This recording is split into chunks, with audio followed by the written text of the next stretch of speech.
எங்க போன பெருவி? எங்க காணாம போயிட்டேன்? ஹால் ரூம்ல போயிட்டு அனல்ல படுத்து கிடந்தது. எங்க போற? ஐயா இப்ப எதுக்கு இந்த மாதிரி குதிக்கிறாங்க தெரியுமா? ஆமா, நான் வந்து நடைப்பயணம்னு சொல்லி இங்கிலீஷ்ல சொல்லி வச்சிருக்கேன் சின்ன வயசுல இருந்து. அந்த ஒரு வார்த்தை மட்டும் தான் அதுக்கு ஆங்கிலத்துல தெரியும்.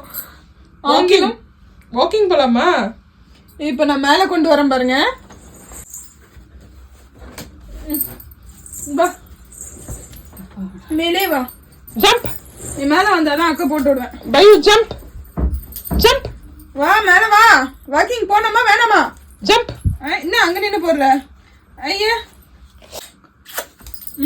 வா மேல வா. Walking time. Time for walk. போடுறேன் அப்படின்றியா? சரி போட்டு விடுறாங்க. பாவமா இருக்கு, அப்பிராணியா இருக்குதே எனக்கு. இது அப்பிராணிலாம் இல்ல, பெரும் பிராணி இது. என்ன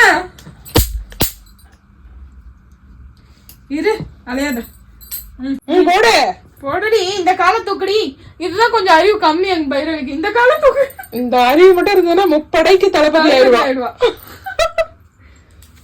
முப்படை தளபதி. ஆர்மில சேர்க்கலான்னு பார்த்தோம். இந்த ஒரு கால் தூக்க முடியல, ஒரு சைடு தான் தூக்கும், இந்த சைடு தூக்க தெரியலப்பா அவன் குழந்தை. அதனால ஆர்மில சேர்க்கலாம் நாங்க. இல்லடி பைரவி, நான் ஆர்மி என்ன எங்க ரிஜெக்ட் பண்றோம்.